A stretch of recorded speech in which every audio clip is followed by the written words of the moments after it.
and no one else. And when you look at them, once you know who Allah is, you look at them, it's very easy to pick it up. It's very easy. When you study them well, it's very, very easy. For instance, when Ibrahim had the argument with the man in the Qur'an, the man said, I'm the only Lord I know of. There's no other God but me. So Ibrahim said, my Lord gives life to the dead. He can kill, he can give life and he can kill. He said, I can kill too. You know the verse in the Quran? What did he do? He said, come here, somebody come here, come here. He got one of his words and he killed him. See? I do that too. So what do you say? But then he said, what did Ibrahim say to him then? He said, my Lord also brings the sun from, he can bring the sun from the west. He can make it rise from the west. Do that. See, these are things that we know that attributes that specifically fall off from Allah.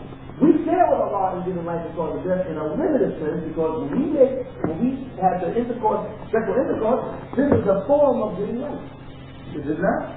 And if we take a gun, we know Allah gives us the power, and we shoot someone, or we kill someone, we know that this is also causing death.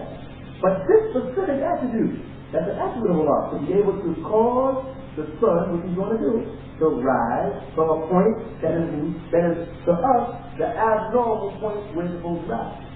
So that particular attribute of Allah subhanahu wa ta'ala is something that only he has. The same thing with Al-Qudus. Only Allah can be holy. The Prophet can't be holy because the Arabic meaning, not the English meaning, the Arabic meaning of Al-Qudus means that thing is perfect. There's no imperfections in it whatsoever. Which also means now that it's divine. Once something is perfect, it's divine. What imitation is perfect? What? Anybody? Can anybody say anything in this place is perfect? So it's not divine. It's just a logical conclusion. And if it's not divine, it's not holy. So is it alright, is it correct then to take on anything for yourself? Like I know people. Some of them you can and some of them you can't. Right. Some of them you can and some of them you can't. Is it proper? It's proper to use Qudus if you say Abdul Qudus. But there's other names, and even if you say, for instance, because of Qudus, for instance, Rahim. Some people will call it Rahim. It's legal. No, not Abdul Rahim, it's Rahim. You call it Rahim. Right? Yes. Yes, I was going to say, but they call themselves Rahim in the Arabic, or even like Ra'uf in the Arabic. When you write it in Arabic, it has the Tanween. It doesn't make any difference. But in English, you can't. It doesn't make any difference because it doesn't make any difference. What you're saying, he's saying Tanween, but those don't know. He's saying it's indefinite. Right. It's not the Rahim. But Allah calls himself Rahim without the definite of Rahim. Right? Many places in the Quran, Allah says, Inna Allah Ra'ufun Rahim. Indefinite. And in some other places, he says, Al-Ra'uf Al-Rahim. And he's the. He calls him, he uses the indefinite, and he uses the definite. The same thing you can call yourself. Allah is Rahim. Right? Allah is Ra'uf. Allah is Rahim. And we know brothers here, right? You know the judges, call themselves Rahim. That's their name. And Allah is Rahim, the kind. Right? Or something that's kind. You can choose this name, you can choose this name, you can choose this name. You just can't put the definite article in front of it, which is the, and say Al-Rahim, or Al-Ra'uf, or Al-Rahim. Right? You just can't do that. If you do that, you have to put Abd in front of it, which is Abdul Rahim, which is the servant of the Rahim, Allah. The servant of Abdul Rahim. The servant of Rahim. Right? So either way you want to take it, you can either take it without a definite article, which means the, right? All this means the. You know some brothers that call themselves As-Salam.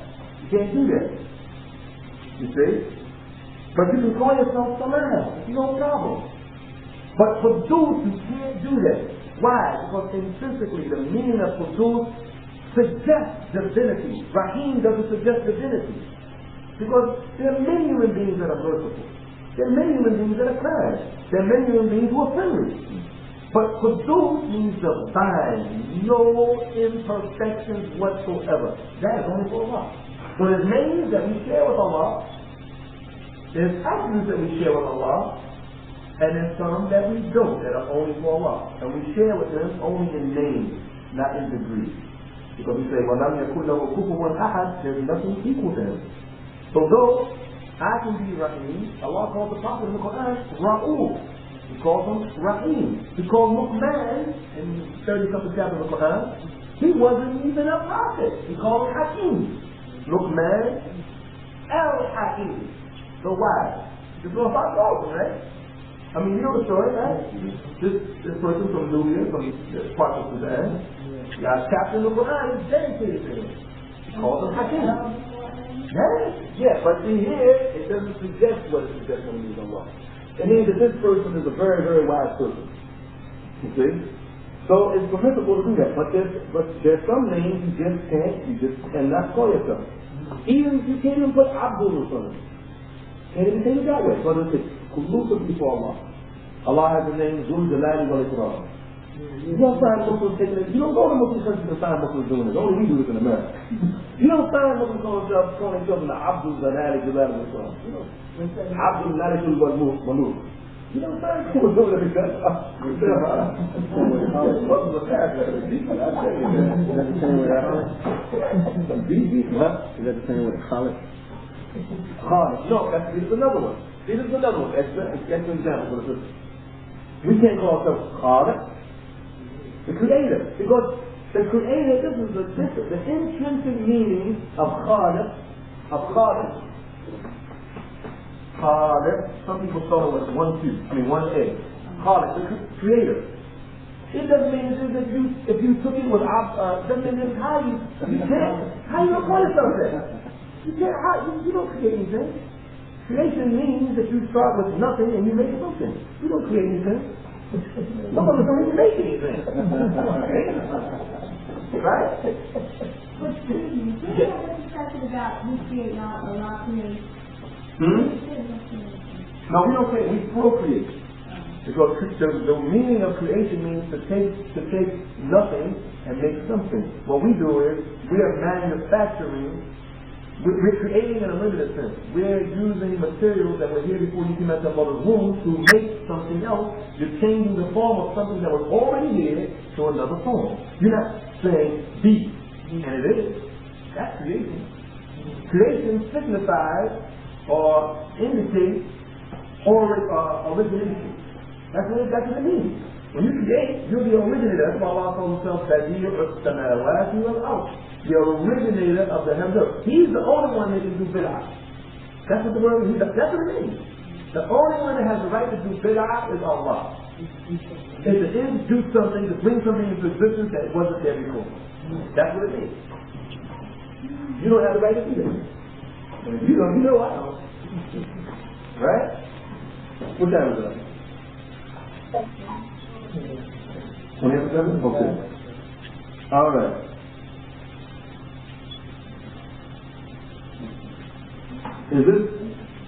Are these things kind of clear? Kind of. Somewhat? Some of us is not clear? Excuse me, huh? It's fuzzy? Fuzzy? Okay. It's V. What the V? I know the message because you can hear some real deep stuff. This is real simple. That, and then that's the reason why I can't deep, but that other stuff is so deep. You have to get that stuff out of my brain. This is real simple. Okay, you know something? I think I'm going to speak. Oh, yes. I made a mistake. I'm not confused. I made a mistake. The part that says, from the part that says Allah's names are all perfect and beautiful, that's under principle number 2. Okay. Doesn't make sense to y'all anyway, y'all weren't here, right? Okay. So that's branch number 1. Right.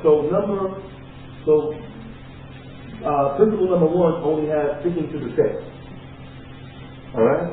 And everything else is principle number 2. Okay. Please. Take it to the text. That was Please. Yes, that last one. That's right. Please forgive me. Please forgive me. I'm forgiven? That's so what?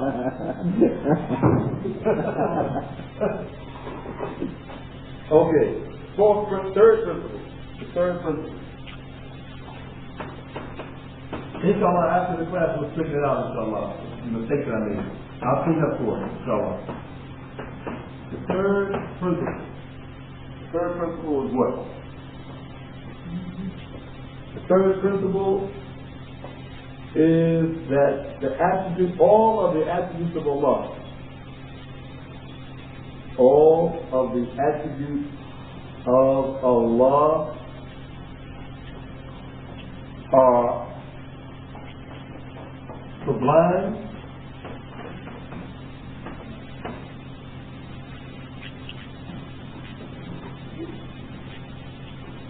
perfect,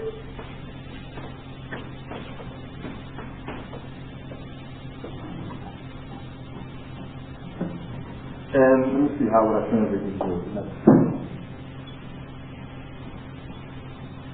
And they indicate difficult word to translate.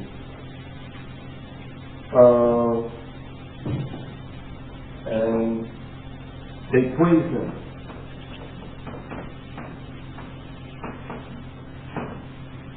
All the attributes of Allah are sublime,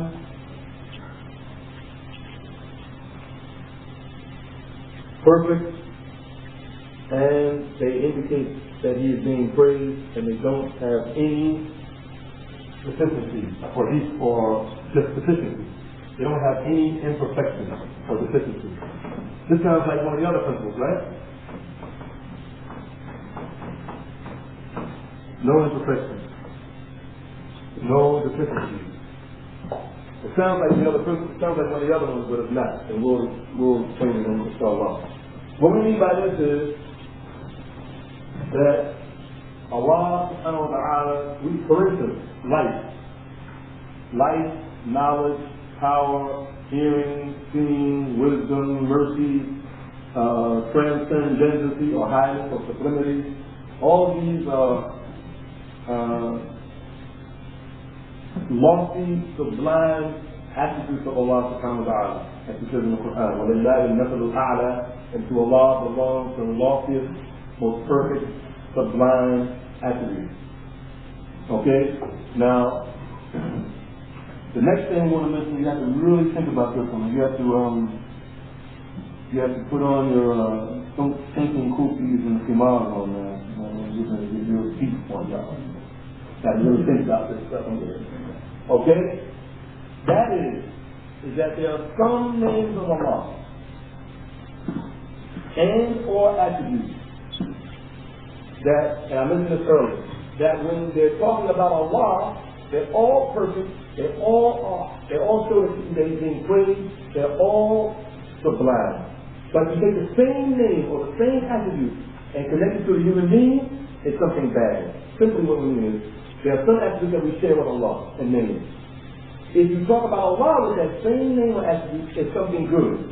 If you talk about a human being, it's something bad. But the exact same name. Anybody give me an example? Al-Muqmin. Al-Mumeen?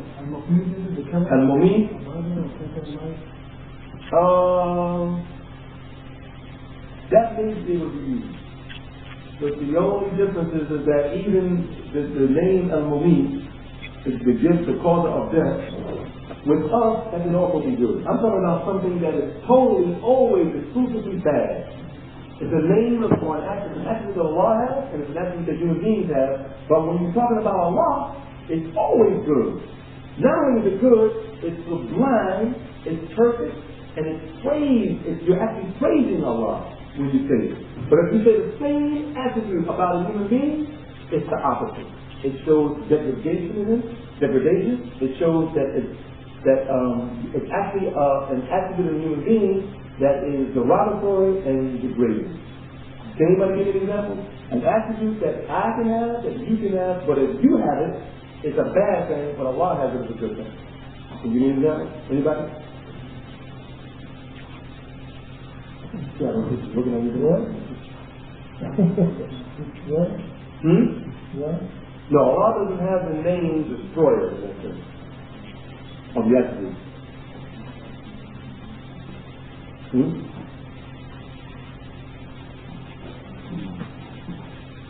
I think the sisters know. Sisters, you know? Nobody knows? Okay. One of the attributes of Allah subhanahu wa ta'ala is no. That's another subject. One of the attributes of Allah is Al-Kabir. And also Mutakabbir.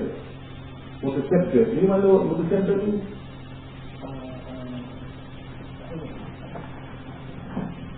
Anybody? Al-Mutakabbir means arrogant.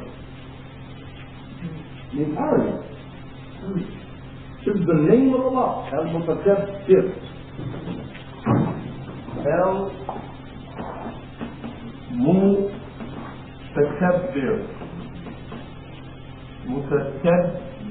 Mutakabbir. We say Mutakabbir. But it's pronounced Mutakabbir. Al-Mutakabbir. Right? It's one of the names of Allah. Inside this name, and we mentioned inside all of the names are attributes. The intrinsic, internal attribute inside Mutakabbir is kibr, which means the proud and arrogant. There's an attribute in it which means something that is proud and haughty and arrogant. When you talk about Allah like that, it's sublime, perfect, and you're praising Him. When you talk about Allah being Mutakabbir, it is something that shows how high He is, it is something that shows His perfection, and it's something that praises Him. But something from the creation, the human beings, if you call a human being Mutakabbir, it means he's an arrogant, haughty, I don't know who you think will go to the house. They go to another community. Watch what I say, inshallah. But do you understand what I'm saying? So there's some attributes, there's attributes that we share with Allah, but with His, they're always showing sublimity of Allah. It's always showing perfection in Allah, even if we don't understand it. For instance, Allah subhanahu wa ta'ala, go ahead, because you missed it. So you said we can't equate that with the definition of arrogance and how haughty that we know of. We can't equate that. Yeah, but the difference is that Allah says in chapter 42, verse 11, "Laysa kamithlihi shay'un wa huwa as-sami'ul basir."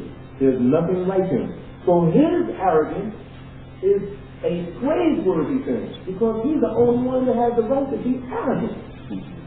Allah is the only one that has the right to be, of course you don't say stick out the chest, so Allah doesn't say it a chest.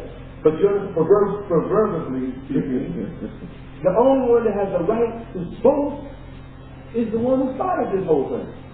Allah. No human being has the right to be arrogant. No. How can that be? Who has the right to be haughty? Well, Allah can take their life, we can't even give the time period to take Allah to their life. And take everything from you that you own.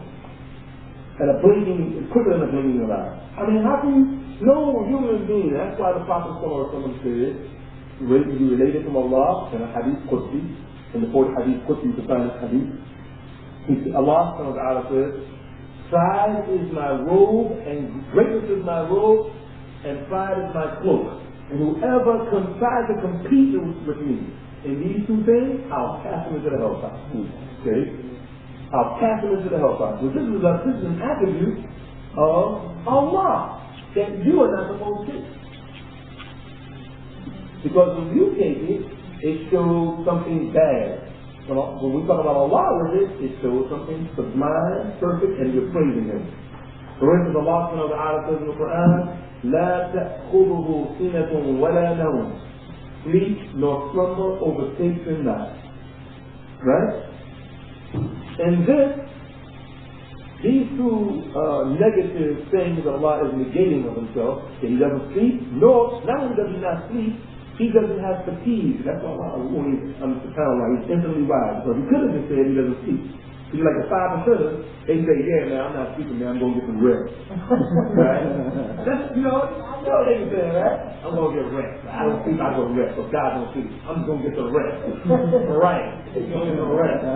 Yeah, but Allah says in the Qur'an, لا تأخذه سنة ولا نوم.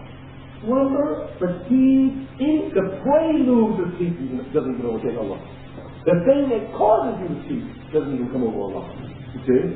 Now, we can say the same thing about this wall. Right? Am I right or wrong? لا تأخذه سنة ولا نوم. هذا الجدار لا تأخذه سنة ولا نوم. This wall, no sleep, no slumber overtakes it now. Is that showing sublimity of the wall? Does it show perfection in the wall? Are you praising the wall? So with Allah, you are. It's the same principle. So there are some names of Allah subhanahu wa ta'ala, all of them have attributes beside them. Some of them, they show deficiency. And some of them, they show perfection. When it's talking about Allah, it's always perfect. So when it's talking about the created things, it shows imperfection. Even though the word that Allah calls himself has, from one viewpoint, it can show perfection, another viewpoint, it shows imperfection. When you talk about Allah, it's always perfect. Example, Allah subhanahu wa ta'ala says in the surah called, what is the name of the surah? Anfal, chapter number 8, Surah Anfal. Al-Anfal.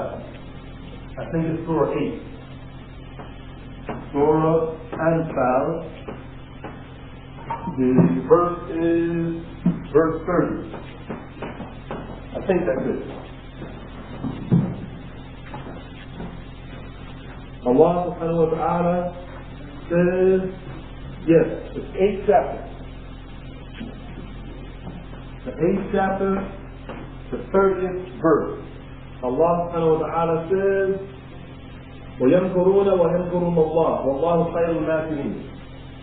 They plot and Allah plots, and Allah is the best of plotters. The word makr that's used in the verse, the word makr means to plot. Inside this word that Allah calls himself, his attribute, from one point of view, plotting is a good thing. To plan is a good thing. But from another point of view, plotting can be a bad thing. Am I right or wrong? Is this right? But Allah calls himself this. Another example. Allah says in the surah called Tawheed, He says in the 86th chapter of the Qur'an, the 86th chapter of the Qur'an, the last 2 verses, 15 through 17. 15 through 17. Allah subhanahu wa ta'ala says, إِنَّهُمْ يَكِيدُونَ كَيْدًا وَأَكِيدُ كَيْدًا. Right? Actually it's 16. 15 and 16 verses. 15 and 16 verses. Allah says, إِنَّهُمْ يَكِيدُونَ كَيْدًا وَأَكِيدُ كَيْدًا. Surely they plot a plot against you. And Allah says, I plot a plot against them. Alright? And this word is kaid. Right? And then you have another word, khidah, where Allah subhanahu wa ta'ala says in the 4th surah of the Qur'an, the 142nd verse. Allah says, chapter 4, verse 142. He says, إِنَّ الْمُنَافِقِينَ يُخَادِعُونَ اللَّهَ وَهُوَ خَادِعُهُم. Surely the hypocrites, they try to deceive Allah. This is khidah. That's what it's called in Arabic. Khidah. K-H-I-D-A-A. Because إِنَّ الْمُنَافِقِينَ يُخَادِعُونَ اللَّهَ وَهُوَ خَادِعُهُم. But Allah deceives them. Allah tricks them. That's what it means. Allah beguiles them. Allah dupes them. The word dupe or trick in one sense can be a good thing. But in another, if you look at another aspect, it can also be a bad thing. So now, how do we understand Allah calling himself these things? Verse chapter 42, verse 11. That's one way. There's nothing like him. However, he's deceitful. He's not like anything else, right? But now, let me ask you a question. This is an examination. Anybody who gets this right, you just get it right. I don't have no problems with anything, so can't always expect no problem. Can we call now, according to what we learned so far, can we say Allah? Listen to what I'm saying. This is very good careful, brothers and sisters. Can we say that Allah is the planner? Just say Allah is the deceiver. Can we say that? Allah is the tricker. Allah is the tricker. Is it safe to say that? No, listen to what I'm saying. Based on all the principles of things we just learned already in the past 2 weeks. Alright? Can we safely say that Allah is al-Makir, the plotter? He's al-Khadi',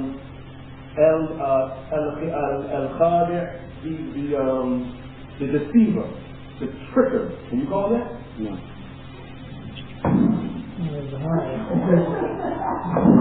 We said that it's all over.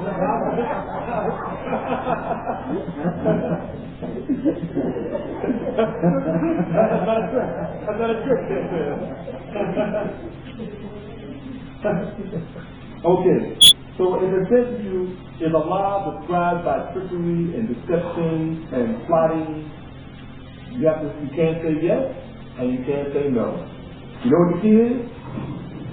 When you read verses like this, and you see Allah subhanahu wa ta'ala calling himself by name that have these type of attributes in them, what you have to do is you have to look at how it's being used in the Qur'an. You'll never, ever, Allah is odd, he says, if you like odd, I'll be fine. You'll never, ever see Allah subhanahu wa ta'ala call himself by a name that can suggest deficiency or defect or something criminal in it by itself. You'll never see this in the Qur'an. You'll never see this. You'll always see him using this name in a combative type of way. He's warring with someone who's trying to do that thing. Look, anywhere in the Qur'an. They try to deceive Allah, so Allah deceives them. Right? So the way we would answer this is, no, we can't call Allah this, and we can't say, yes, we can call Allah this. The answer is that we have to call Allah these things only when they're used like this. Only when he's using these names or these attributes to combat someone in this thing. I don't know, is this clear? It's not clear? You understand what I'm saying? It's a combative type of thing. You'll never see Allah in the Qur'an say, He created the heavens and the earth, and He made the night verses of the day, and surely Allah is a deceiver. You follow what I'm saying? You'll always see Allah calling himself this when somebody in his creation that he created is trying to do that. Then he shows how good he is at doing it, and he's the best at doing that. But when he's not doing that, you can't call Allah that because that's not him all the time. He's only like that when somebody stupid tries to be like that too. That's what it means. That's the answer. So that's kind of retaliation? It's a retaliatory type attribute. And you can't say Allah is that. Allah is a tricker. How would it be that? You can't call Allah a tricker. But yes, you can call Allah a tricker if somebody's trying to be tricky. Because now he comes back. You see? Anything that shows any type of defect or deficiency or something evil in it, Allah says, فِي قُلُوبِهِمْ مَرَضٌ فَزَادَهُمُ اللَّهُ مَرَضًا. In their heart is a disease. Now Allah don't want people to get sick. But if they take it upon themselves to deviate from Sirat al-Mustaqim, from the straight way, and let kufr or shirk or bid'ah or anything come into their heart, Allah now is the increaser of disease. That's an attribute. So he takes upon himself, you want to be like that? You stupid. I want to increase it. You see? So, but you can't call on Allah and say, oh, increaser of disease. No, because Allah is a healer. But anyone who gets stupid with Allah, I keep using the word stupid, but I don't really want to say what I really want to say. I mean, I don't want to say, yes, I don't want to say what I really want to say. But anyone who has this this warring type attribute against Allah and the Messenger and those who believe, then Allah says, the hypocrites, they try to deceive Allah. Okay, you try to deceive Allah, so Allah deceives them. But Allah is not the deceiver.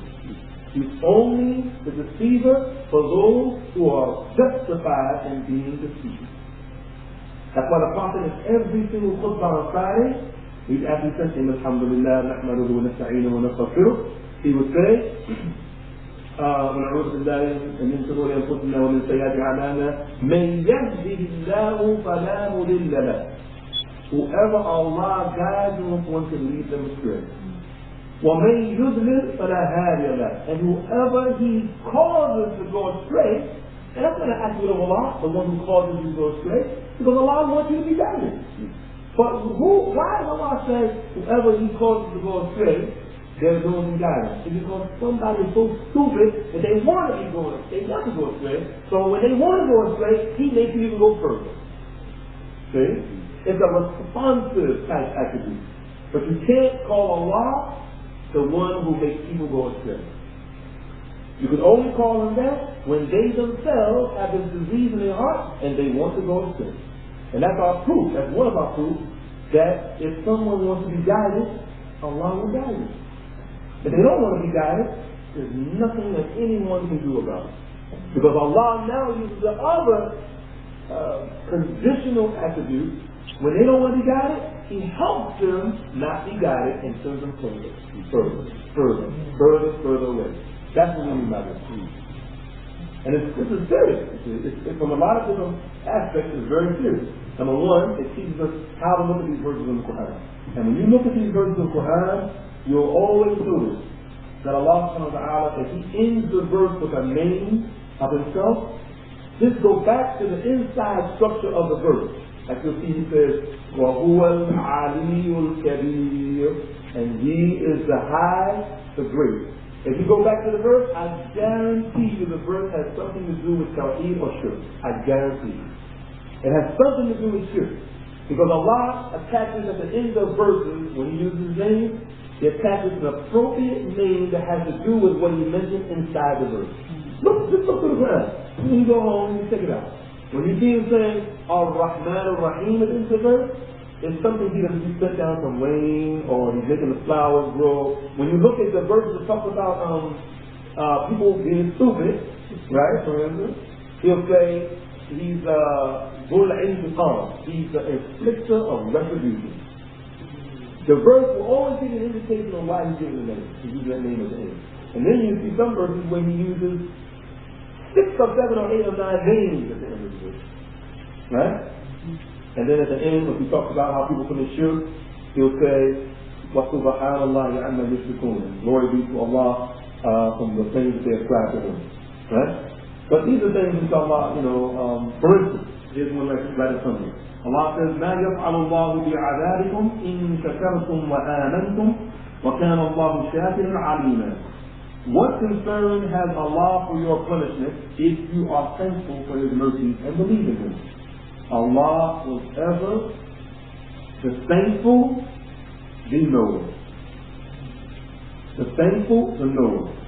But inside the verse, Allah says, what concern does Allah have for your punishment if you are thankful?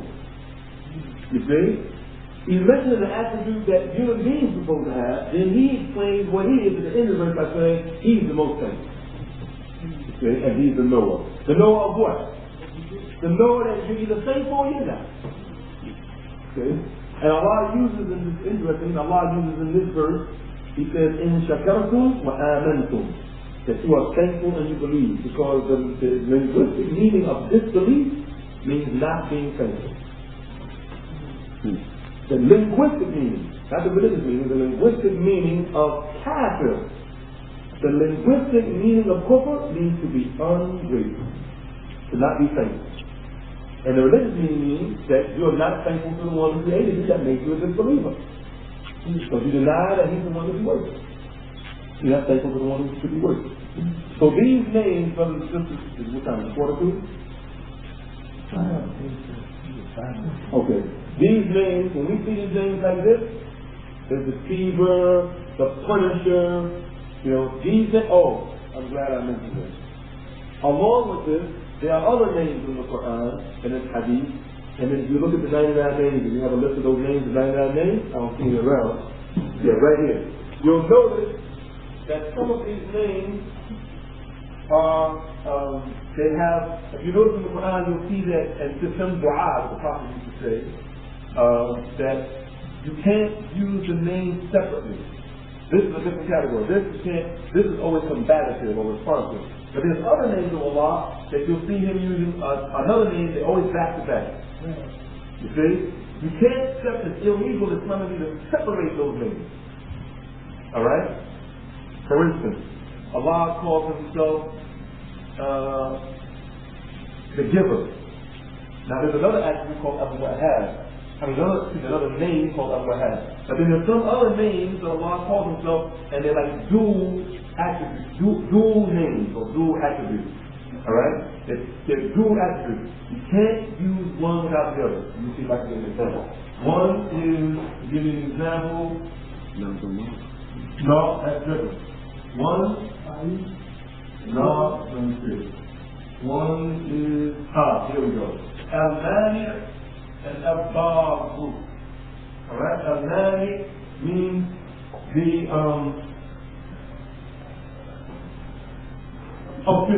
Al-Dabu and Al-Mani'u wal-Dabu. Al-Mani'u, Al-Mughni and Al-Mani. Al-Dabu and Al-Mani. One means the preventer and the other one means the harmer. You can't use the preventer by itself. You have to use this one with this one. The giver and the restrictor. You can't say Allah is the restrictor without calling him the giver along with the restrictor. You have to say he's the giver and the restrictor. Right? He's the giver and the preventer. You understand what I'm saying? You can't use one by itself. Yeah? There's some you can use by themselves. There's some like these that you have to use when they're in response to something that the creation is trying to do, and there are others that you can't use them separately. There are two that go with each other. Like when you come from Ruku, it's telling Allah wa hamida, Rabbana wa lakal hamd. And there's a dua at the top you can make. Lil as-samawati wa lil al-ard wa lil ma baynahuma la shakka min shakka shay'in ba'd. لا ينفع ذا الجد منك الجد ولا نعبد إلا إياه له النعمة وله الفضل وله الثناء الحسن لا إله إلا الله مخلصين له الدين ولو كره الكافرون. اللهم لا مانع لما أعطيت ولا معطي ولا منع. اللهم لا مانع لما أعطيت ولا معطي لما منع. Whoever, when Allah gives, no one can take it away. And whatever Allah takes away, no one can give. You have to use both of those together. Because if you use it by itself, Allah is the harder, that's the rule. Then this suggests to a person's mind something is, evil. Allah is the harder. You see?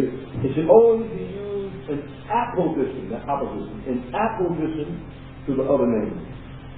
And this is something that's really, really important to understand, inshallah. So, I think it's 8 o'clock now, right? If there's nothing else, inshallah, we'll end it here? Or we're going to go on?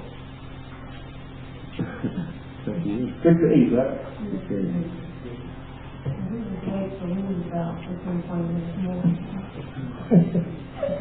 So we're going to stop here? It's better to stop here? Okay. That means that suggests that we should start to be early.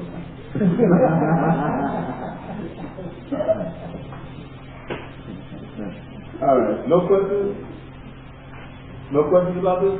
No rebuttals? No comments? I just want to straighten out that principle number 2. Oh yeah. Yeah. For principle number 1, it has no branches. Principle number 1 has no branches. It's obligatory to stick with the text.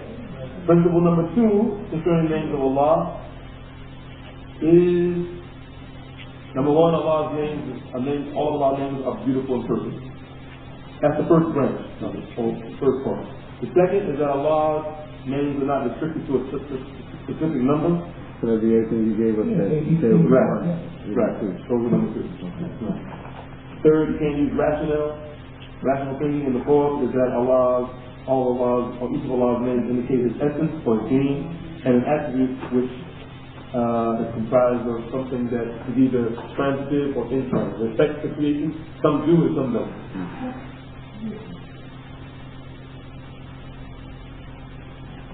And the third principle was that the attributes of Allah, all the attributes of Allah are sublime, perfect, and great, and there's no deficiency in any kind of way, things of Allah. Subhanahu wa ta'ala. That's it? That's all it is. Is that it? سبحانك اللهم وبحمدك أشهد أن لا إله إلا أنت وحدك لا شريك لك وأستغفرك وأتوب إليك. السلام عليكم. الحمد لله رب العالمين والصلاة والسلام على رسوله الكريم وعلى آله وصحابته أجمعين. You know what I have, right? Where we leave off. Principle 3. All the attributes of Allah are sublime, perfect, critical, no imperfection. All the attributes of Allah? Talk about the responsive, combative attributes. Right. Anybody give me an example of that? Anyone who was here? Give me an example of an attribute of Allah, an attribute that Allah attributes to himself, but we cannot call him that just unrestrictedly. Even though he calls himself that, we can't call him that unrestrictedly without some conditions. Can anybody give me an example? No, he's always arrogant. No, Allah is always arrogant. But with that attribute in you is bad, but in him is good. But he's always arrogant. For him, that's a good thing. For you, that's bad. Qida. Yeah. This attribute, when Allah comes out and says, إِنَّ الْمُنَافِقِينَ يُخَادِعُونَ اللَّهَ وَهُوَ قَاعِدُهُم, that surely the munafiqun, the hypocrites, they try to deceive Allah, they try to trick Allah, and Allah tricks them. You cannot call Allah the deceiver or the tricker. Even though he attributes this attribute to himself, you can't call Allah the tricker without some conditions. What we do say is that at the time that person or those individuals are trying to deceive and trick Allah and the Messenger and those who believe, that's when he uses the same attribute as a retaliatory or combative attribute against the people who are trying to do it. But at the time that they're not doing it, he's not that. You just can't stand up in dua and say, oh Allah, oh deceiver. You can't call Allah that. Only when they're trying to do it to Allah and the Messenger and those who believe, that's when he does it. When it ends, he's no longer that. Is that kind of clear? You weren't here, is that clear? But is it clear? Okay. And there's some other attributes of people who wasn't here. There's some other attributes like this Allah called himself the plotter, the plant, the deceiver, the tricker, the beguiler. So these attributes are attributes that, for lack of better words, they're just conditional attributes. He's never that unrestricted. He's never that. And in fact, in Arabic, when we call it, we say, when you see this word Allah in Arabic, mutlaqan. For those who are studying Arabic, it's spelled like this.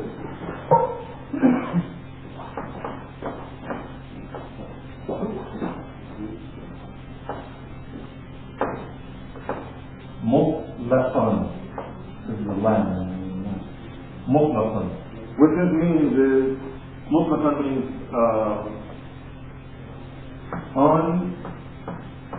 unrestricted.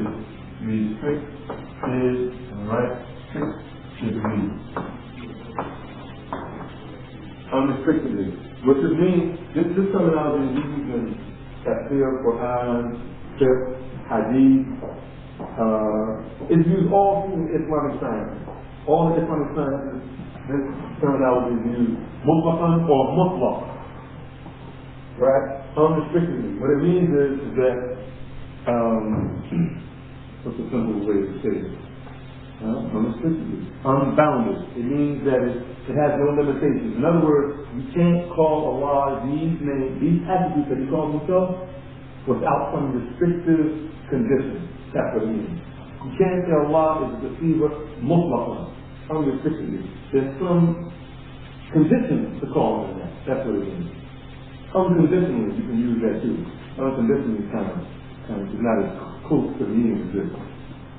So that's what that means. But the other thing that you mentioned, about Allah being arrogant, mutakabbir, that's the name, mutakabbir. This name, he's always this. He always is. Alright? But the difference is that when you call Allah arrogant, this is showing his sublimity, it's showing perfection in him, and it's praising him. But if you say that if you're arrogant, and Allah forbid, I won't point you, the person sitting right there. If the person sitting right there, in this case right here, is arrogant, then for him, it's a lowly, imperfect, blameworthy attribute. Okay, so with Allah, it's the opposite. Right? So there's a difference. Any questions for anything that we went through last week that you that maybe came to your mind when you left and we can entertain before we begin? Okay, and not specifically for this class, but specifically for this class and in general, I really, really feel sad that these classes are going to end. I mean, anybody that knows me well knows I like to do this. So I could do this all day, every day. I really feel bad that we don't have things like this continuously, you know. Because there's a lot of information, a whole lot of information. I mean, we could do this for years, and literally for years. And I just pray to Allah, the Muslims. You going to pick it back up later on? Yeah, either. I mean, it's up to the administration here, the message. Either we can continue if we don't get a good response, or starting another one from the beginning. Maybe we can talk to the Imam about taking this to the next semester. You know, people who graduate, so to speak, from this section, this semester is one call, and then graduate going with the more advanced. That's what they normally do. Yeah, so that as long as they want to use me, I'm ready. Okay. The next thing is Allah's attribute. This is the next branch to the principle we're dealing with right now. Next branch of principle. Whatever principle it is, this is the next branch to it. Okay, so this would be principle 3A. Right. 3A. 3A. That is, Allah's attributes are divided into two segments.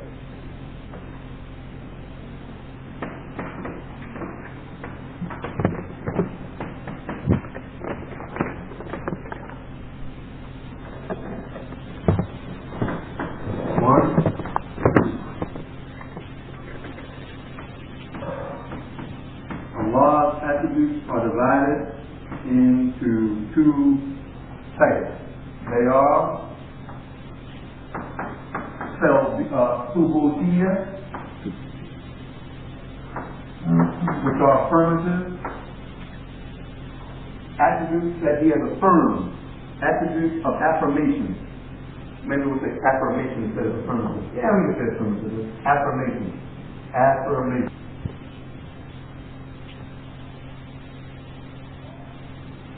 Allah, the Most High's attributes are divided into two types. They are the attributes that are Tawheed, and the second type is Salbiyyah. The attributes that are attributes of affirmation, and the Salbiyyah are attributes of negation or denial. All right. Anybody have an idea what this means? Anyone want to take a guess, educated guess what this means? Anyone, brothers and sisters?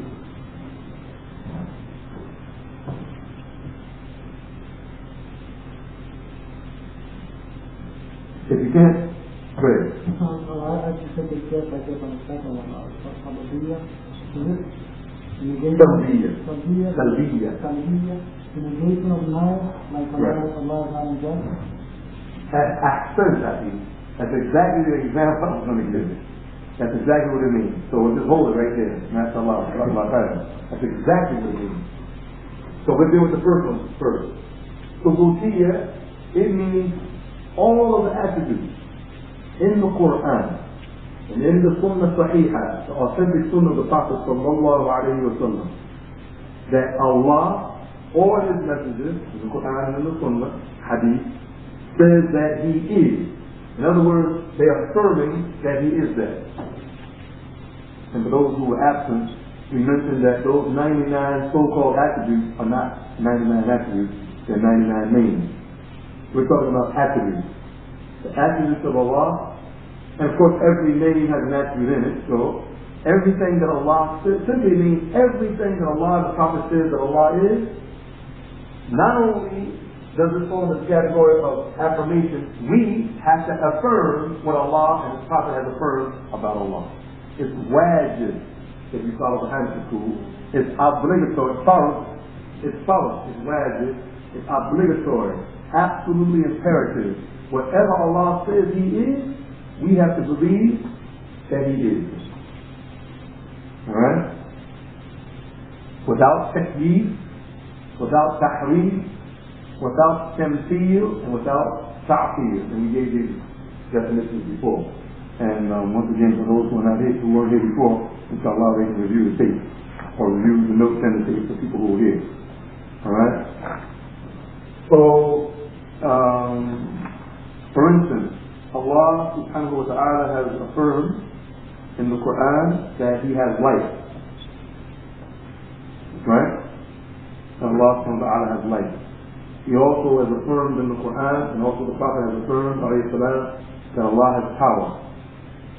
For instance, Allah says in the Qur'an, Allahu la ilaha illa huwa al-hayyul qayyum.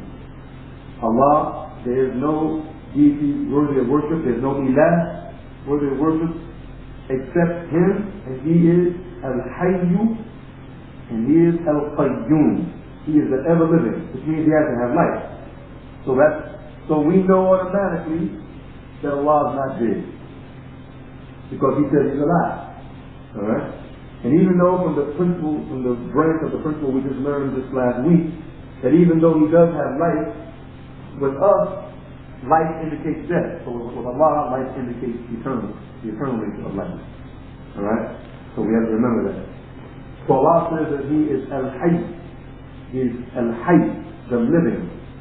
Alright? And of course His life is not like our life. Even though we have life, birds have life, roaches have life, everything has life, the trees, etc. Allah's life is not like our life. And no life can be compared to His life. Not denying that we don't have life, and not denying that Allah doesn't have life. The point is that Allah says He has life. So that attribute, that He has life, that He has power, that He has knowledge, etc., is there are the attributes called subuhiyyah. Sifatul subuhiyyah, attributes of affirmation. But then, as the brother eloquently mentioned, Allah reward him and all of it. I mean, he mentioned that Allah subhanahu wa ta'ala has attributes of negation, and He gave a perfect example. And you can look in, what is the number of Surah Al-Kahf? 17, 18.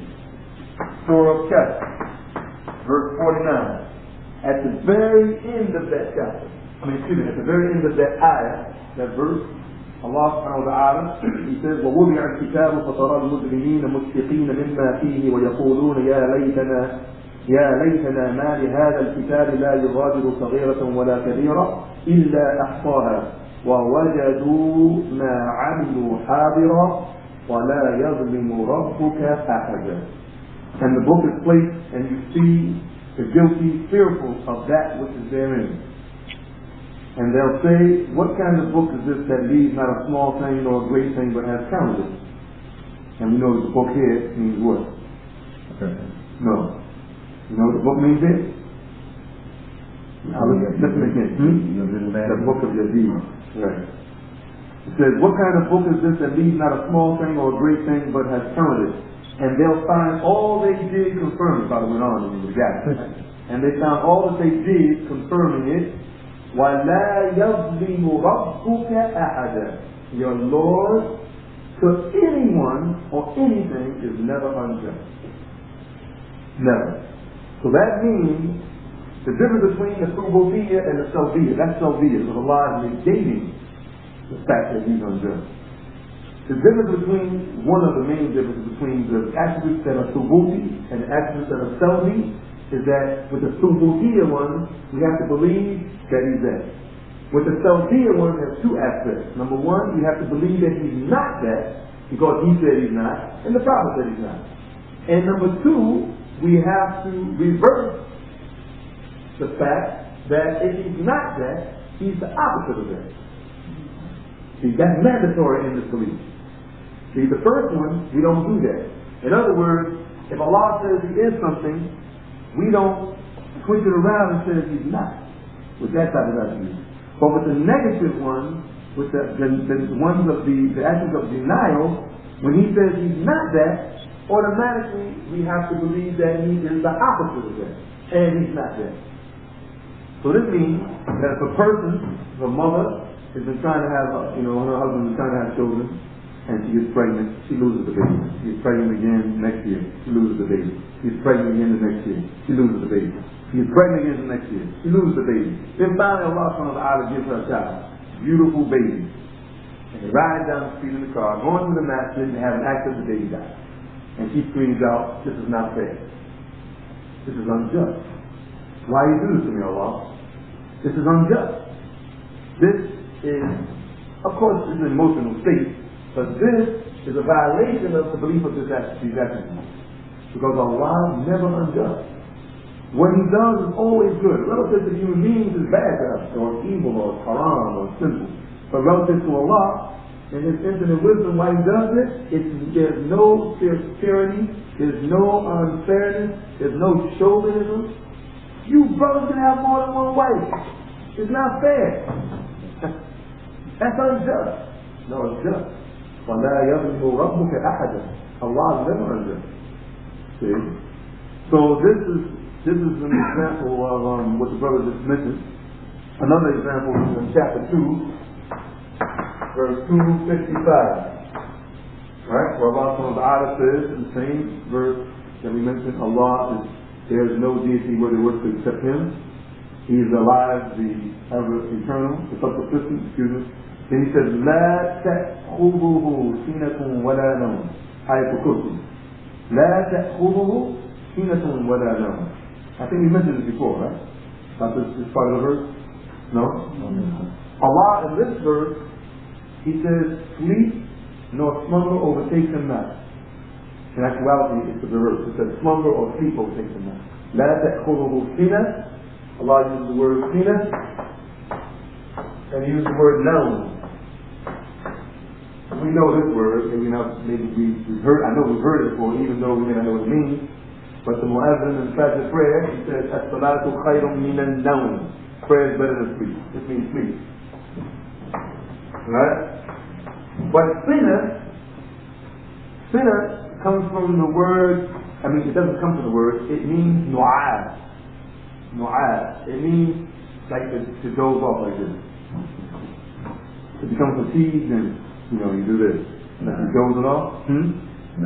Like nodding out, even if you don't nod, just to, be overcome. It's like the prelude to this. It's the beginning stages of this. Like dozing off, right? Now you see Allah subhanahu wa ta'ala is infinitely wise. Right? Now, you see what he's talking about this? You talking about this? Huh? You talking about the 5%? Remember I mentioned about the 5%? Oh, yeah. Who try to say that, they don't go to sleep? They say they rest. Right? I'm not sleeping, I'm resting. Right, okay. So, Allah answers them before Clarence even started that group. Allah answered them 14 or 13 years ago by saying not only does sleep not overtake Him, but the thing that is the introduction to sleep doesn't overtake Him either. Okay? Did we get the example of Musa? What Allah told Musa to do? When He explained this verse to Musa, this legacy's attributes to Musa. There's a hadith in the collection of I believe it's either in Adib or it's in Tabarani.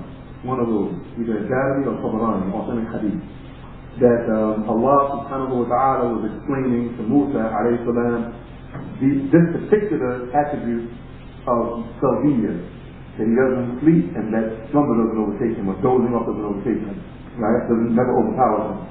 He said, Moses, stand up with 2 jars, right? And of course Musa is going to follow the commandment of Allah. He took 2 jars, he said, now place them in your hand. So he stood up, right? He said, stand. And Musa stood, and then the first part of the night, midnight came, Musa strong. And then the second part of the night came, and he started dozing off. Right? And then the third part he couldn't handle anymore, and he dropped the jar, and it broke when he fell on the ground. And Allah subhanahu wa ta'ala told Musa, said, if this were me, all of you would be destroyed, because I have the heavens and the earth in my hand. Right? See, so this thing about Allah creating the heavens and the earth in 6 days and resting and all these things, these are negative attributes. Allah denies that He has these things. And you go through the Qur'an, you'll see there's quite a few attributes. Now that you're aware of it, you'll go through the Qur'an and you'll see what Allah says, He isn't this, He isn't that, I am not this. Sometimes He says it in the first person, I am not this, and I am not that. And He'll put it sometimes in the second person where Allah will have the prophet say, and oh our Lord, you are not this, or you don't do this. So Allah says, for instance, ربنا لا تزغ قلوبنا بعد إذ هديتنا وهب لنا من لدنك رحمة إنك أنت الوهاب ربنا إنك جامع الناس ليوم لا ريب فيه إنك لا تخلف الميعاد. Says, our Lord, ربنا إنك جامع الناس ليوم لا ريب فيه, you're going to collect the people on a day of no doubt. No doubt you're going to collect and gather all the human beings. Right? إنك لا تخلف الميعاد, and you never break your promise. See? So this is the attribute Tawheed. So that means Allah always keeps His promise. So that also means that if you do exactly what Allah says to do in the Qur'an and authentic from the Prophet, you go to Jannah. Because He doesn't break His promise. If you don't do that, because He doesn't break His promise, you won't go to Jannah. Yes. Why in the Quran, some things say we? What's that mean? We're going to come to this, inshallah. But if you want to answer now, you want to answer right now? Okay. Well, I can't wait. What we means, like in Arabic language, also in like some other Semitic languages, for lack of a better word, like Middle Eastern languages. In fact, we even have it in English now. You'll notice that there's two types of plural.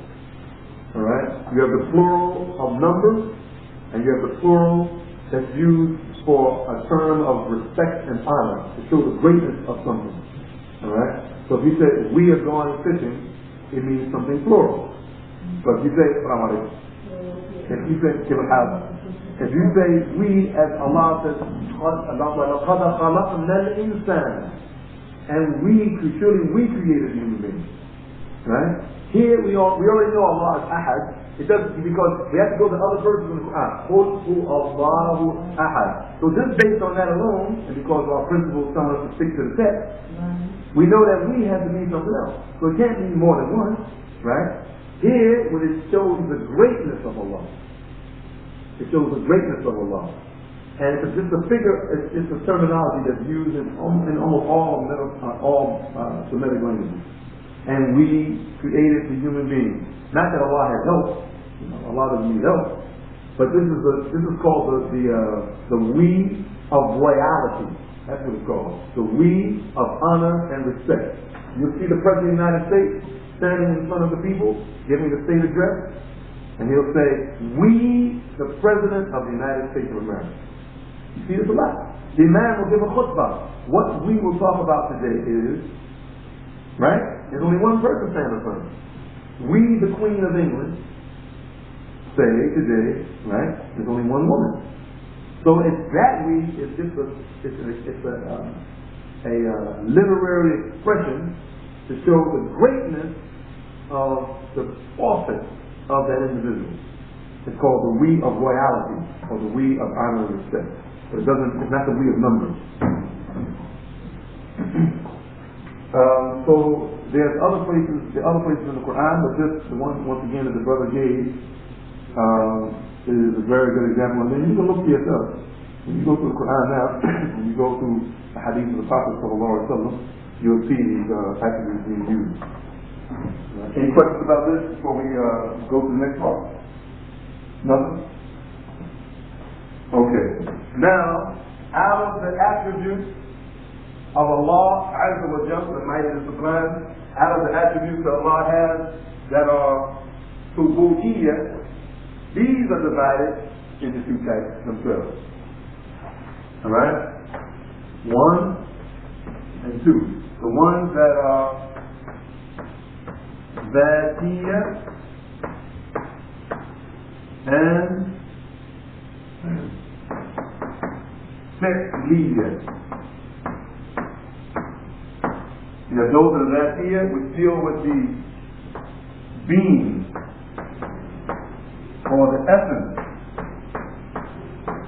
of Allah, the being or the essence, or Allah Himself, the self of Allah. And then the Fi'liyya are the attributes of action. If we can call them functional attributes, or the operative attributes. All right. Remember now, Zatiyya and Fi'liyya are both the divisions of Thubutiyya. That means they're affirmative. You follow me? That means they're affirmative and not Salbiyya, and not attributes that he's negating himself. These are attributes that he says he has. All right.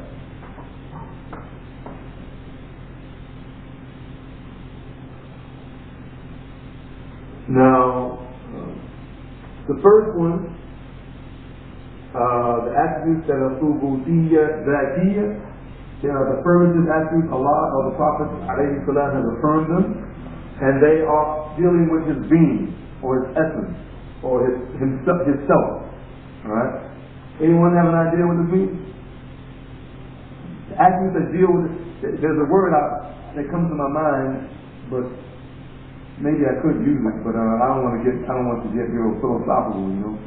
But we could call that the attributes that are metaphysical. The metaphysical attributes of Allah. But I don't know.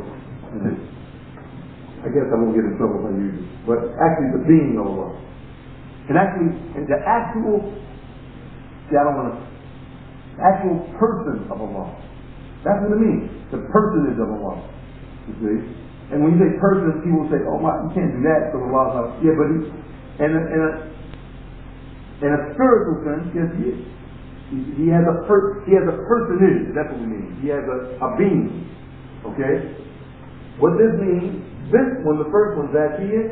This means all of the attributes that Allah always was characterized by, and always will be characterized by.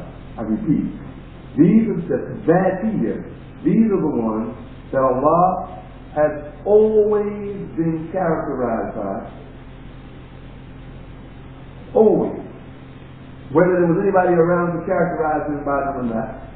And always will be characterized by them. Okay? You're looking at me, right? You with me? Alright? And we'll explain it, of course, inshallah. The Fi'liyya attributes, they're the ones that are associated with Allah's will. These are the ones that are associated, they're connected with Allah's will. Alright? In other words, if He wants to do it, He'll do it. If He doesn't want to do it, He won't do it. Inshallah. Huh? That's the purpose of saying inshallah. That's not the purpose of saying inshallah, but that statement is connected to the attributes of Fi'liyya. That statement is.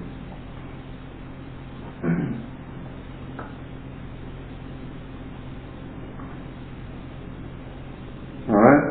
Now, I know it may be a little vague in some of your minds, but can anyone give me an example of an example for the first type, Zatiyya, something that deals with the actual self. Now, Dawud, Adib himself is sitting in front of you. Alright? You are sitting in front of me. The that of you, this part right here. The that. The self or the being of you are sitting in front of me right now. I see your that. That's the actual being of you sitting in front of me right now. Alright? If you were outside of this building right now, your that is not here. Your that will be outside the building. If you were in Chicago, or you were in Miami, or in Mecca, or Medina, or someplace like this, I can't say that the that of Abdul Latif is here. I can't say the that of Sister Khadija is here. Because the that is the person themselves. Presence can be used loosely, but it can be used, but it can't be used technically here, because people say, my grandmother's dead and I still her presence. See? But your grandmother's in that ground. After she died, she's put in the ground. Her that is not it. See? When you say the that, you mean the actual person themselves. The ruh that's inside the human being is not the that of the human being. The ruh, the soul, is inside the that. So what we see is the that. That's what I mean. Alright? This book is here, bi-dhatihi. That's what you say in Arabic. The book is in my hand right now, bi-dhatihi. Now the book is not in my hand, bi-dhatihi. I'm saying this Qur'an is this. Now I'm saying the book is here figuratively. Right? It's not actually here in my hand. I would say, like some point of view, I'm saying, this Qur'an right here, brothers and sisters, I'm referring to this over here. But this is the actual that of the book. The essence is right here. The being, the self of this book is right here. Or the chalk, or a person, or an animal, etc. So Allah has a that. He has a being. He has a self. Alright? Essentially, he has a being. That is over the heavens and the earth. Allah, He Himself, the being, the that of Allah, is over His throne, which is over the heavens and the earth. Alright? So now, if we want to give an example of attributes that are here, Allah means things that He was characterized by, always will be characterized by. Give me an example. Anyone. Something that is essentially of Him. Being the Creator. That is a Dhati attribute. Because He always was the Creator, and He always will be the Creator. Before there was anything to create, that attribute is Dhati. But it's also fi'li. That attribute is both together. I want one by itself. Because Allah always was characterized by the Creator, and He always will be characterized by the Creator, even if there was nothing to create. And at the same time, it's an operative, actional, functional attribute, because it's something that He does. But what I want now is an attribute that is totally, exclusively of the Dhatiya type. Eternal. He always was eternal, and He always will be eternal. And can we say that that's functional? You're right. No, that's not technically functional. But give us one that's, really clear. Really, we don't have to think. Can anyone think of one? He always was described as having that thing or being that. That's one. But the master also means owner. Oh. That's one. Yes, His holiness, He's always been described as being holy, and He always will be, and that's not a functional, that's right. But there's others. His hearing. The fact that He always heard and He always will hear. Alright? But that's also fi'liyah, it's operable. But His hands. Allah has always been described as having hands. And He always will be described as having hands. But that's not an operative attribute. That's His hands as part of Himself. That's not an action thing. His eyes are not an action, operative, functional attribute. Allah has always been described as having eyes and always will be described as having eyes, and He doesn't need His eyes to see. See, that's the difference. We need ours to see. Allah doesn't need us to see. Why? Verse 40. What's the reason why He doesn't need His eyes? Huh? No. What's the reason? Real simple. Listen to the word I use. Listen to my statement. Allah doesn't need eyes to see. He doesn't need anything. If you say He needs eyes to see, you're saying that He has necessity. He's dependent on something. Allah is not dependent on his eyes to see. You see? You see? Put your eyes on our eyes. Right? Okay. His feet. Allah mentions, and the Prophet mentions that Allah has feet. That he's been characterized as having feet. Before there was anything created, Allah had those feet. And he always will have those feet. He's not going to go anywhere. Right? So that attributes, those are attributes that are attributed to Allah, and he's characterized by them from before there was a time till there won't be any time.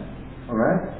But the fi'liya attributes are attributes that are connected to Allah's will. If he wants to do it, he'll do it. And if he doesn't want to do it, he won't do it. Some of them are both together and some of them are not. Now I want an example now of an attribute that is fi'liya, totally fi'liya, mutlaqan. No, not mutlaqan, muqayyidan, restrictively. I want one now that it's not a fi'liya, it's not a dhatiya attribute. I want an attribute of Allah that's a purely functional, operative, action attribute. And he wasn't always characterized by that attribute. And he won't always be characterized by that attribute. And he does it when he wants, or he doesn't do it if he doesn't want. Like promise. No, because that you can't, that can be one, but we want one different from that one. Anybody? Tell me some of the things that Allah does, that he does. He doesn't do all the time. That's what it means. He does it, and sometimes he's not doing it. He does it when he will, and then when he doesn't will, he doesn't do it. And he hasn't always done it. And he won't always do it. There will come a time when he won't do it, and there was a time when he didn't do it.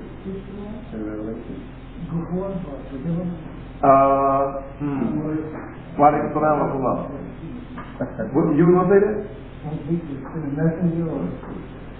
you doing? Excuse me. Okay. Oh, okay.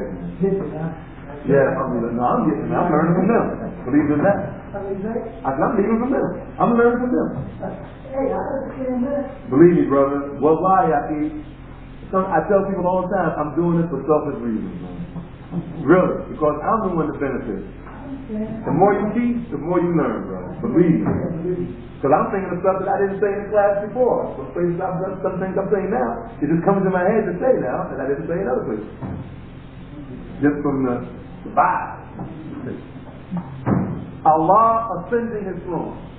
Allah says, Ar-Rahmanu ala al-arsh istawa. Allah, the beneficent one, ascended over and rose above and he ascended his throne.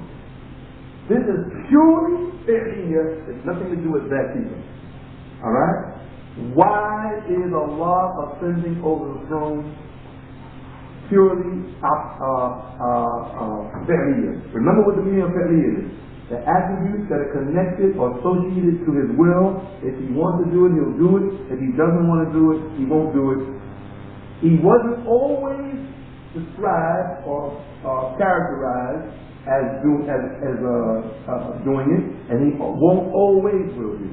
This is something that he does when he wants, or he doesn't do if he doesn't want, but he always didn't do it. Why?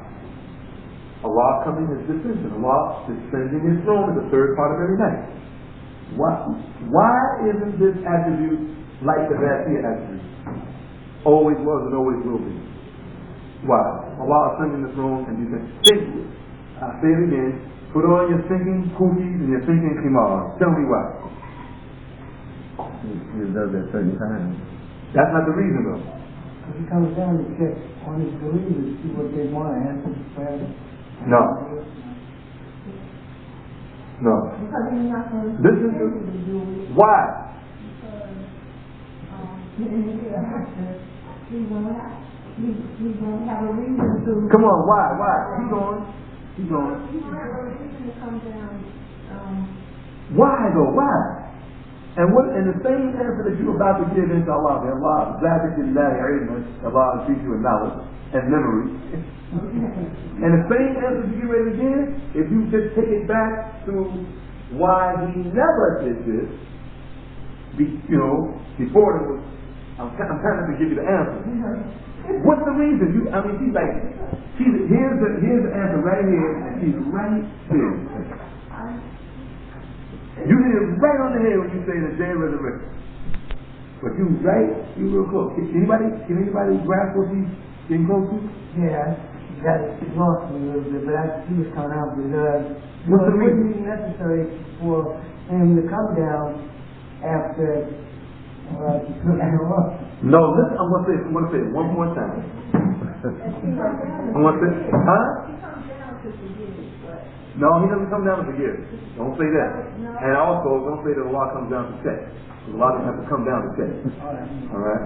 Allah doesn't have to come down to forgive because Allah is over the throne. He forgives as He pleases, how He pleases, and He doesn't have to move His position to forgive His people. Alright? Don't say that. I'm going to give you the answer right now, without saying the answer. Allah, you all know that Allah created 7 heavens. Right? Mm-hmm. Above the 7 heavens is water. Above the water are angels. Imam Bukhari said that water is not like our water too. He said. Right? The angels are holding the throne of Allah. They're called Hamalat al-Arsh. So the angels are holding the throne to carry the throne of Allah. Over that throne is Allah subhanahu wa ta'ala, the glorified and exalted. Why can't Allah be described? Why can't Allah's ascending the throne be of this type? The one that He always was characterized as and always will be. Why not? There's 2 ways you can get this answer. In my humble opinion, maybe 50 ways, but in my humble opinion, there's 2 ways you can get this answer. Either number 1, with using dalil naqli, using transmitted evidence from Qur'an and Sunnah, or using dalil aqli, using rational proof. If you knew this hadith, you get this answer immediately. There's a hadith that would tell you the answer immediately. And that hadith it says, before there was anything, there was Allah. And there was nothing with Him. That's the answer. Now, give me the answer. After He created everything, the angels. After He created the angels, and His angels are like to carry out certain.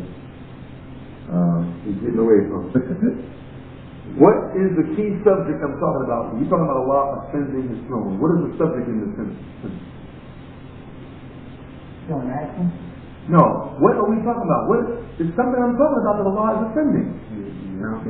He's ascending the throne. Okay. Has the throne always been here? No. Then how could He have always done it? How could He have always ascended the throne when the throne wasn't here? Only Allah was here.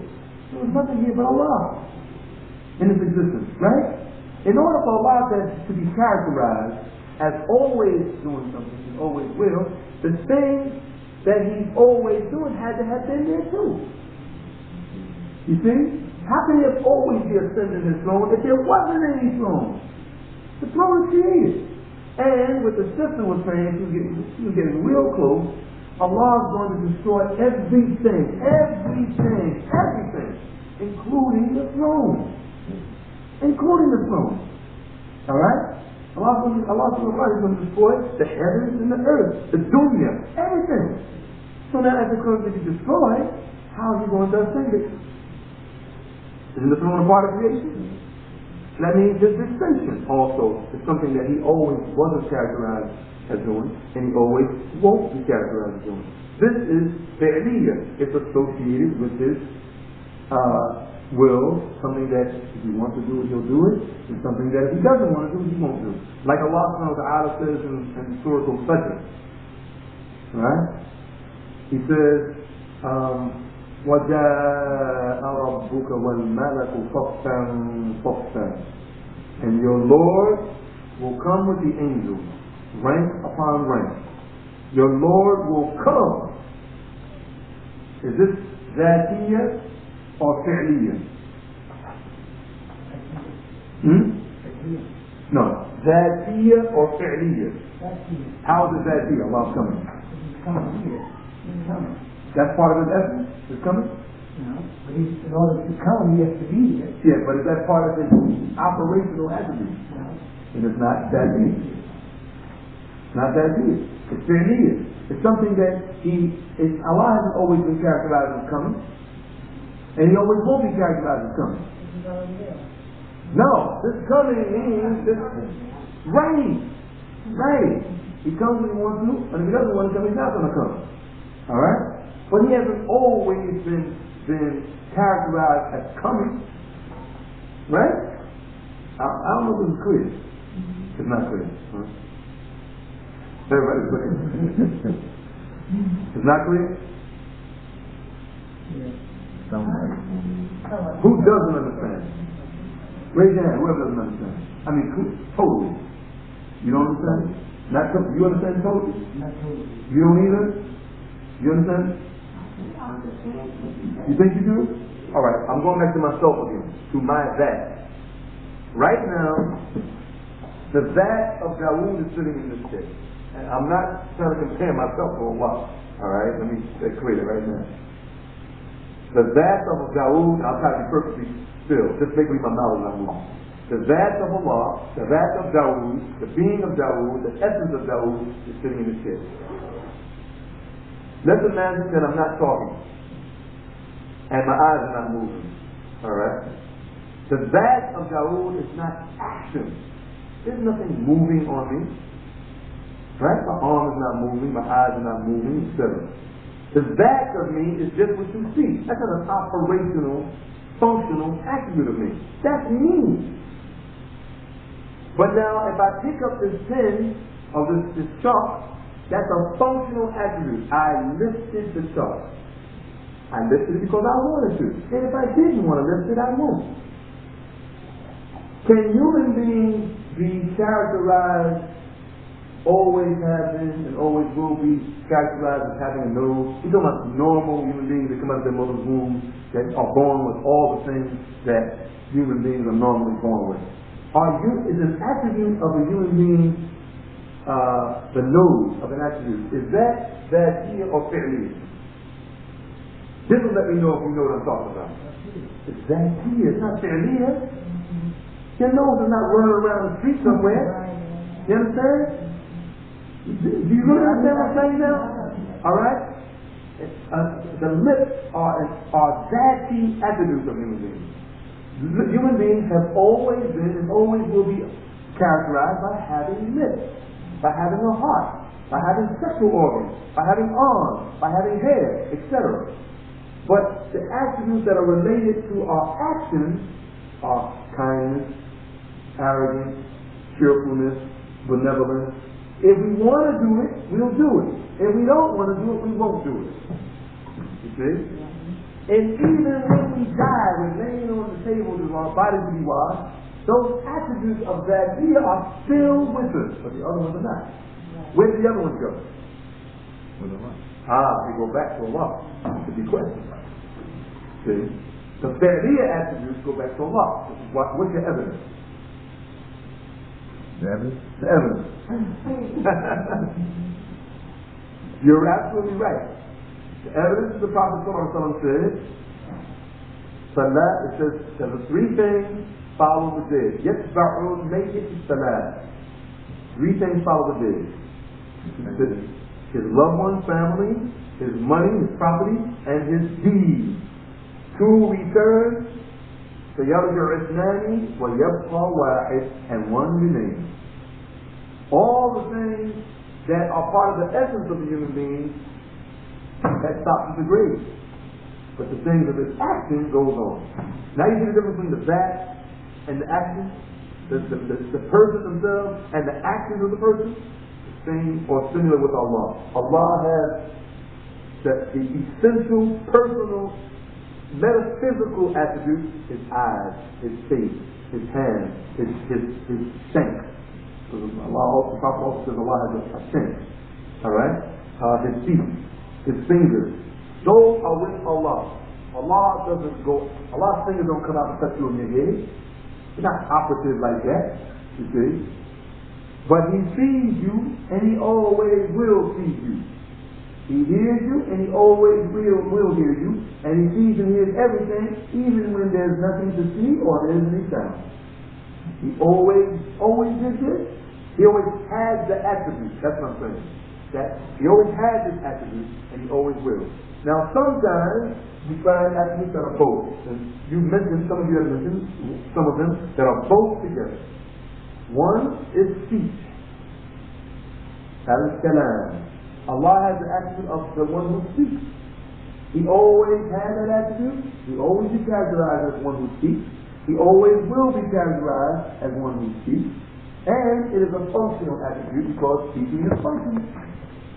Is that clear now? Is it kind of clear now? Okay, how much time we have? You ready? 5%. Okay. Is that pretty clear? Okay, now let's go on.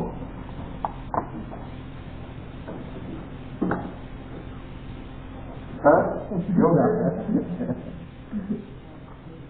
You know, and really, brothers and sisters,